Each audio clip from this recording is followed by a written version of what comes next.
ఒక పుస్తకముందండి. దాన్ని కొన్ని వందల ఏళ్లుగా ఎవ్వరూ చదవలేకపోయారు. అందులో ఉన్న బొమ్మలు చూస్తే అవి ఏంటో కూడా ఎవ్వరికీ అర్థం కాలేదు. ఇది చరిత్రలోనే అతి పెద్ద పజిల్స్లో ఒకటి. దాని గురించే ఈరోజు మనం మాట్లాడుకోబోతున్నాం. ఆ పుస్తకం పేరేంటో తెలుసా? The Voynich manuscript. అదొక పెద్ద చిక్కుముడి. ఎంతమంది మేధావులు ప్రయత్నించినా ఇప్పటిదాకా విప్పలేని ఒక పెద్ద మిస్టరీ అనమాట. ఎందుకు దీన్ని అంత పెద్ద చిక్కుముడి అంటున్నానంటే సింపుల్ రీజన్. ఇది రాసింది ఏ భాషలో ఉందో, ఏ లిపి వాడారో ఎవ్వరికీ తెలీదు. ఊహించండి, కొన్ని వందలేళ్లుగా ప్రపంచంలోనే బెస్ట్ కోడ్ బ్రేకర్స్, సైంటిస్ట్స్ అందరూ తలలు బద్దలు కొట్టుకున్నా కనీసం ఒక్క అక్షరం కూడా అర్థం చేసుకోలేకపోయారు. సరే, అక్షరాల సంగతి పక్కన పెడదాం. మరిందులోని బొమ్మలైనా అర్థమవుతున్నాయా అంటే అదీ లేదు. అన్నీ వింత వింతగా ఉంటాయి. ముఖ్యంగా కొన్ని మొక్కల బొమ్మలున్నాయి. వాటిని మన భూమి మీదే ఎక్కడా చూడలేం. అసలవి ఏ జాతికి చెందినవో కూడా ఎవరికీ అంతుపట్టలేదు. ఒక్క మొక్కలే అనుకుంటే పొరపాటే. అర్థంకాని నక్షత్రాల మ్యాప్లు, వింత వింత జీవుల చిత్రాలు, ఇలా ఒకటేమిటి ఎన్నో. సో అసలు ఈ పుస్తకం కథేంటి? దీన్ని ఎవ్వరు రాశారు, ఎప్పుడు రాశారు, అన్నిటికన్నా ముఖ్యంగా ఎందుకు రాశారు? పదండి, ఈ మిస్టరీ లోతుల్లోకి వెళ్ళి ఓసారి చూసొద్దాం. ఓకే, ఈ 600 ఏళ్ల మిస్టరీని సాల్వ్ చెయ్యాలంటే మనం అడగాల్సిన ఫస్ట్ అండ్ ఫోర్మోస్ట్ క్వశ్చన్ ఒక్కటే: అసలు ఈ పుస్తకం నిజమైనదేనా? అంటే జెన్యూన్ ఆర్టిఫాక్టా, లేకపోతే మనల్నందరినీ ఫూల్స్ చేయడానికి ఎవరో తెలివిగా సృష్టించిన నకిలీదా? జెన్యూన్నా, ఫేకా? ఈ ప్రశ్నకు సమాధానమే మన మొదటి క్లూ. సైంటిస్టులు ఇలాంటి పాత వస్తువుల్ని ఎలా టెస్ట్ చేస్తారో తెలుసా? విన్లాండ్ మ్యాప్ అనే ఒక ఫేమస్ కేస్ చెప్తాను. దాన్ని పరీక్షించినప్పుడు అందులో వాడిన ఇంక్లో టైటానియం డయాక్సైడ్ అనే కెమికల్ దొరికింది. దాని స్పెషాలిటీ ఏంటంటే దాన్ని 1920ల తరువాతే కనుగొన్నారు. సో సింపుల్గా అది ఫేక్ అని తేలిపోయింది. మరి మన వోయ్నిచ్ మాన్యుస్క్రిప్ట్ సంగతేంటి? దాన్ని టెస్ట్ చేస్తే అందులో వాడినవన్నీ ఆ కాలానికి చెందినవేనని తేలింది. అంటే దూడ చర్మంతో చేసిన పేపర్లు, ఐరన్ గాల్ ఇంక్ అన్నీ పక్కాగా మ్యాచ్ అయ్యాయి. దీనర్థమేంటి? ఇది ఖచ్చితంగా నకిలీ కాదు, ఇట్స్ జెన్యూన్. ఇక్కడే అసలు ఇంట్రెస్టింగ్ పాయింట్ ఉంది. ఎన్ని రకాలుగా టెస్ట్ చేసినా, అంటే ఆ పేపర్లని కార్బన్ డేటింగ్ చేసినా, అందులోని బొమ్మల్లో ఉన్న వాళ్ల డ్రెస్సింగ్ స్టైల్ని అనలైజ్ చేసినా, చివరి పేజీలో ఉన్న లాటిన్ చేతిరాతని పరిశీలించినా, అన్ని ఆధారాలు ఒకే ఒక టైంలైన్ని చూపిస్తున్నాయి. అదే 15వ శతాబ్దం ప్రారంభం. ఇన్ని వేర్వేరు ఆధారాలు ఒకే కాలాన్ని చూపించడమనేది యాదృచ్ఛికమైతే కాదు కదా. సరే, ఇది ఎప్పుడు రాశారో మనకు ఒక ఐడియా వచ్చింది. మరి నెక్స్ట్ క్వశ్చన్, దీన్ని ఎక్కడ రాశారు? ఆ సమాధానం కోసం మనం అక్షరాలను కాదు, అందులోనే బొమ్మల్ని చూడాలి. ఈ పుస్తకంలో ఒక ఫేమల్ కోట డ్రాయింగ్ ఉంది.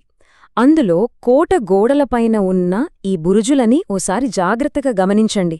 వాటికి ఒక ప్రత్యేకమైన ఆకారం ఉంది గదూ. వీటినే స్వాలోటేల్ మెర్లిన్స్ అని పిలుస్తారు. అయితే ఈ బురుజులు ఎందుకంత ఇంపార్టెంట్ అంటే అవి ఒక ఆర్కిటెక్చరల్ ఫింగర్ ప్రింట్ లాంటివి.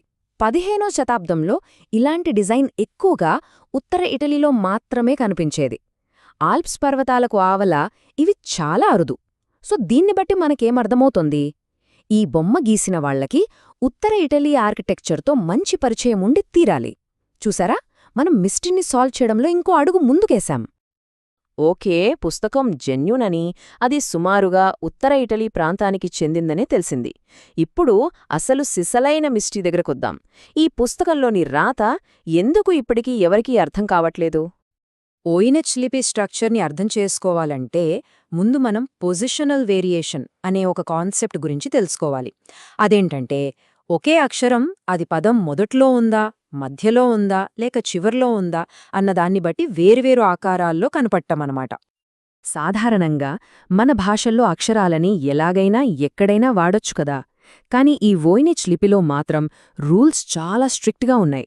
కొన్ని అక్షరాలు కేవలం పదం మొదట్లోనే వస్తాయి, కొన్ని మధ్యలోనే, మరికొన్ని చివర్లోనే. చాలా విచిత్రంగా ఉంది కదూ. అయితే ఈ రూల్స్ అన్నిటినీ పరిగణనలోకి తీసుకుని చూస్తే మనకు మిగిలేది కేవలం ఒక 13 అక్షరాల ఆల్ఫబెట్ మాత్రమే. చెప్పండి, కేవలం 13 అక్షరాలతో ఒక పూర్తి భాషని, ఒక పుస్తకాన్ని రాయడం సాధ్యమేనా? అస్సలు కాదు. ఇక్కడే అసలు ప్రాబ్లం మొదలవుతుంది. ఇన్ని వందల ఏండ్లలో చాలామంది మేము ఈ కోడ్ను బ్రేక్ చేశాం అని ముందుకొచ్చారు. కాని ప్రతిసారీ వాళ్ల థియరీ తప్పు అని ఎందుకు ప్రూవ్ అయింది? అస్సలు వాళ్ళు చేస్తున్న కామన్ మిస్టేక్ ఏంటి?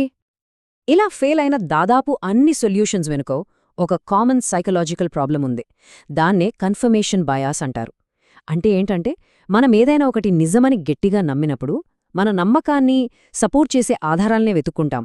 దానికి వ్యతిరేకంగా ఉన్నవాటిని కావాలనే పట్టించుకోం. వోయినిచ్ విషయంలో కూడా సరిగ్గా ఇదే జరుగుతోంది.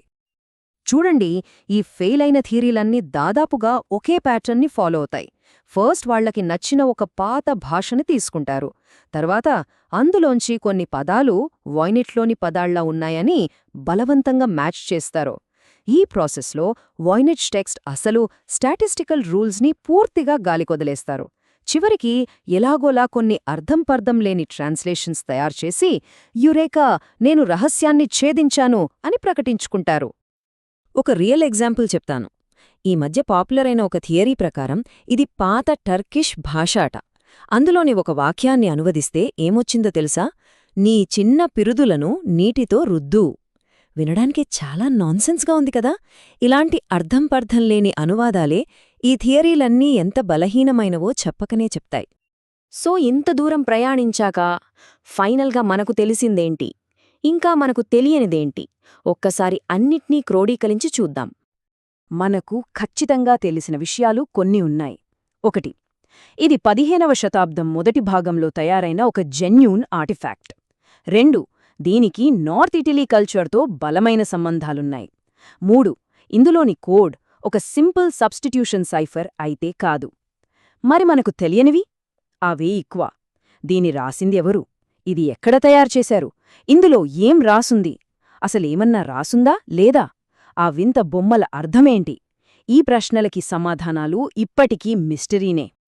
చివరగా ఒక ఆలోచింపజేసే ప్రశ్న. ఒకవేళ ఎప్పుడైనా ఈ రహస్యాన్ని మనం ఛేదించగలిగితే అందులోంచి బయటపడేదేంటి? ఒక మామూలు మధ్యయుగపు హెల్త్ గైడా? లేక చరిత్రలోని కొన్ని పేజీలను తిరగరాయాల్సినంత గొప్ప సమాచారమా? బహుశా ఈ ప్రశ్నకు సమాధానం దొరికే వరకు వోయినిచ్ మాన్యుస్క్రిప్ట్ మనల్ని ఇలాగే ఆకర్షిస్తూనే ఉంటుంది.